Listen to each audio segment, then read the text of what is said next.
welcome. Noon here on the East Coast, 9 a.m. on the West Coast. I'm John Bachman. Thanks for joining us. President Joe Biden returning to the White House this afternoon. He is set to address the nation at 3:45.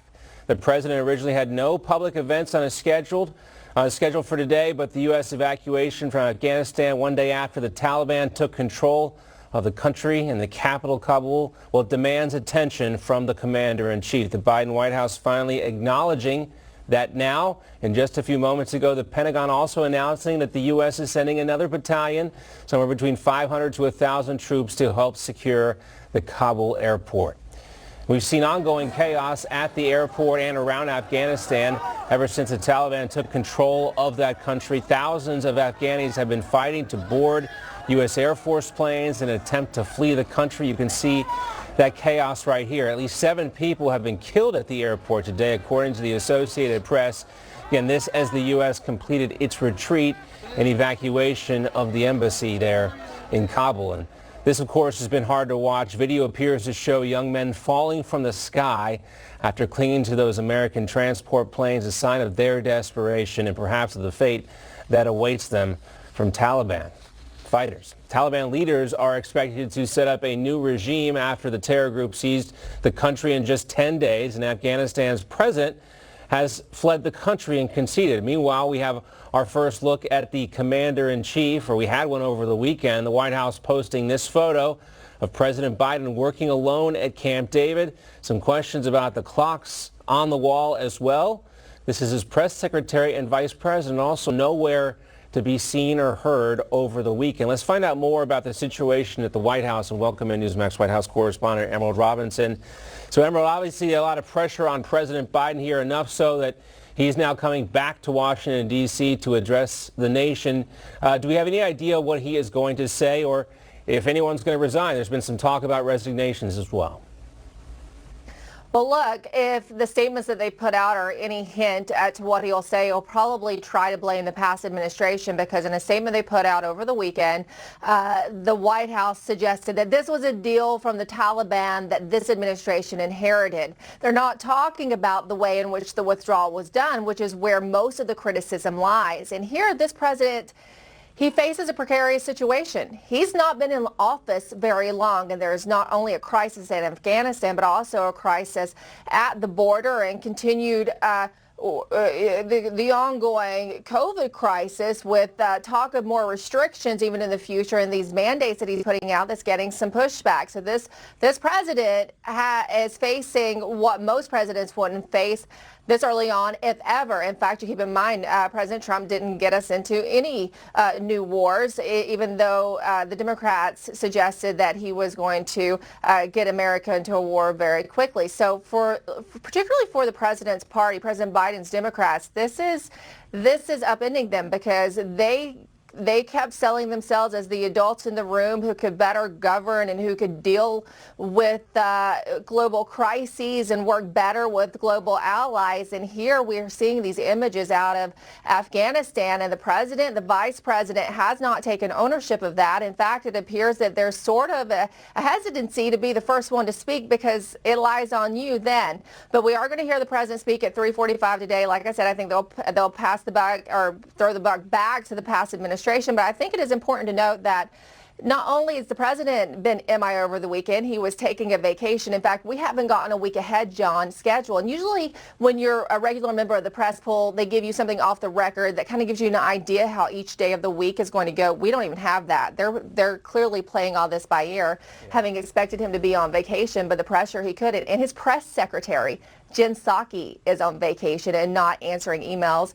that we know of. She sent out an auto response. And speaking of answering emails, you mentioned that picture. It's drawing a lot of questions because of the times on the clocks in that video and the vice president. The White House, several reporters have reached out and not gotten an answer back on that potential discrepancy either, John. Yeah, the clock showing Moscow and London 3 hours apart, which would be different than daylight savings time, which we're in right now. Some folks wondering if this is an accurate photo or not. But again, Jen Psaki on vacation this week. The president was supposed to be on a quote-unquote retreat, but he's coming back to the White House. Also, Emerald, today, China the Chinese state media putting out a statement specifically geared towards Taiwan, saying that when, not if, when war breaks out in the South China Sea, this is what you should expect from the Americans. They will not come to your defense. So we can see some flexing from our adversaries all over the world. We'll see what Joe Biden says. Emerald, we'll check back in with you in about an hour or so. Thanks so much.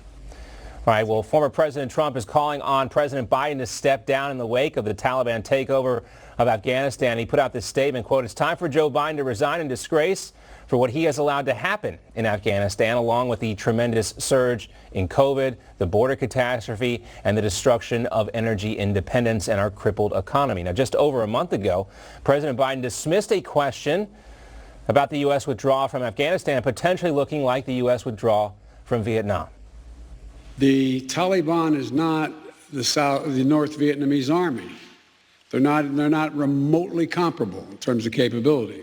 There's going to be no circumstance where you see people being lifted off the roof of an embassy of the United States from Afghanistan. It is not at all comparable. Although the images make it look quite comparable indeed. Joining us now to talk more about this, former New York Congressman Peter King, also with us. Kenneth Timmerman, a member of Trump's 2016 Foreign Policy Advisory Board. Gentlemen, great to have you with us. Congressman King, first to you on this. I mean, obviously, I'm sure Joe Biden wishes he hadn't said those words about this being his Saigon, but it's hard to describe it in words other than that. And when you see Afghanis falling off of U.S. transport planes, clinging to these planes, desperate for some hope, some way out of Afghanistan. What goes through your mind, Congressman? Yeah, actually, in many ways, this is worse as far as president's responsibility than Saigon, because back in 1975, President Ford wanted to have the military force to defend the Americans in South Vietnam, and it was Congress that shut it off. In this case, it's the president who's driving us, and it's total ineptitude. And there was no reason. He had some magic timeline he had set up. He wanted to get it done. Yeah. And you know, I haven't been in Congress for 8 months. I haven't been on the Intelligence Committee in over 2 years. But just from whatever I knew, this was almost bound to happen if it was done this way.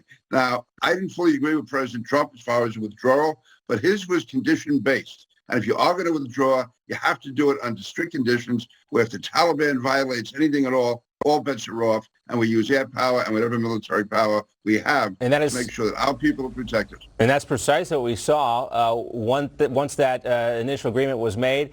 The Taliban stepped out of line, and they were met with swift airstrikes. Ken, when it's not like Joe Biden wasn't warned about this. I was reading an article today that he consulted everyone down to Stanley McChrystal, who was very vocal, very much against the Obama administration's policies in Afghanistan. And it appears, based on some of the reporting, that this was just Joe Biden being hard-headed and refusing to listen to the intelligence assessments that he was getting from his intelligence team. And then denying that the intelligence team was giving him those assessments. That was also part of that clip that you just played. People should really watch the whole thing. He said no helicopters taking off from the roof of the embassy. Well, guess what? Helicopters took off from the roof of our embassy in Kabul yesterday. He said the Afghan army was 300,000 strong versus the Taliban, which is 75,000 strong. So, of course, they weren't going to collapse, and on and on and on. Joe Biden has considered himself for the past 50 years to be a foreign policy expert. He constantly says this. He boasts about it. When I met him in Libya in 2004, he was lecturing the Libyan People's Congress for 45 minutes. He was such a foreign policy expert. And what did he do when he became vice president? He took part in jettisoning Gaddafi, in bringing al-Qaeda and jihadis to Libya. We lost that country, which had become a good ally. Joe Biden has shown consistently that he knows zero about foreign policy, but he knows a lot about his own ego. And he's almost shown a contempt for the Afghanistan war throughout his entire time as vice president, now as president, and for many years, after 9/11. He did not seem interested in seeing this through, Congressman King. Oh, he certainly didn't. And as former Defense Secretary Gates said, he's not aware of any foreign policy decision Joe Biden ever made where he was on the correct side. No, again, it was really an arrogance here. somehow he was willing to take the chance that this might happen, this collapse, just to satisfy his goal, his drive to make sure we got out by September 11th. And we're talking about real lives here. I mean, how they could have allowed all those interpreters to stay behind, right, all those people who worked at the American bases, without making sure that there was enough military might there to protect them until the withdrawal was completed. So no, this is indefensible. This is all on Joe Biden. It's a sad day for America. There are 2 months left in the fighting season. During the wintertime, a lot of these Taliban fighters cross over into Pakistan, disappear into the mountains, and the fighting subsides. They knew this, Ken. They could have just, held things off a little bit, or they could have done things and got out earlier. They could have done a better job to get out these interpreters. But I want to also focus back on something that Jen Psaki said last week when she was asked about, how the Taliban would handle something like this and if they had the potential of overrunning Kabul. Here's what she said. The Taliban also has to make an assessment about what they want their role to be in the international community. She's giving them a lot of moral weight there with that type of statement, Ken. And then when I listened to the UN meeting today and Linda Thomas-Greenfield, the UN ambassador, making these proclamations about what the Taliban must do from here on out. But, she doesn't have any leverage at the UN. Jen Psaki doesn't have any leverage. No one has any leverage with the Taliban. They have what they want. They have control of Kabul.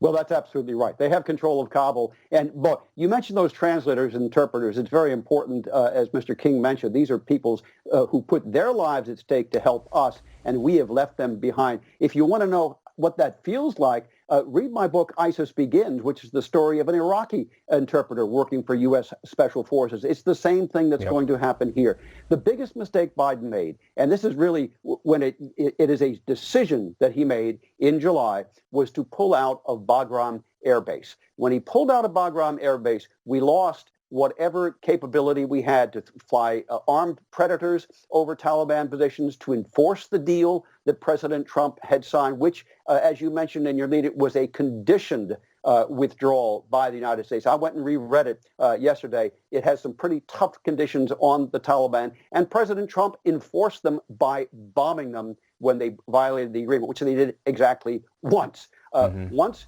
Biden got out of Bagram Air Base, we no longer had that enforcement mechanism, and it was downhill from there. One of the sick ironies of this is the Obama administration went way overboard with their drone policy and focused a lot more energy and attention on that as opposed to real intelligence gathering, and that, as many people saw that as where this war really started to go off the rails. Now we have the Taliban gaining access to those drones, or some of those drones, within some of this military. Real quickly, Congressman King, I wanted to ask you about that as well. A lot of Americans see this military material going into the hands of the Taliban, thinking about all the money and the lives, the treasure and the blood and the sweat that was spilled in Afghanistan.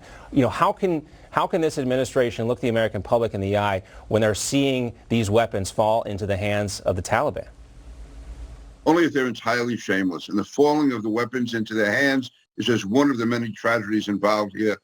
This is going to reverberate for years to come. Even, the European allies that we criticize often, and mostly rightly so, even they thought that we were too quick and we were too casual in doing this, too irresponsible. And this is just wrong. In every way, it's wrong. And you think of the people who died, the trillions of dollars, the military equipment, everything. And also, Timmy was talking about Bagram Air Force Base. My understanding is that we pulled out of Bagram without even telling the Afghan military. They were given no forewarning that we were going to end the operations out of Bagram. Yeah, it's so many big question marks that are unexplainable at this point. Joe Biden, as we indicated, will be speaking at 3:45. A lot of questions to answer on his plate. Thanks so much, Congressman Peter King. Ken Timmerman, we appreciate it, gentlemen. Thank you so much.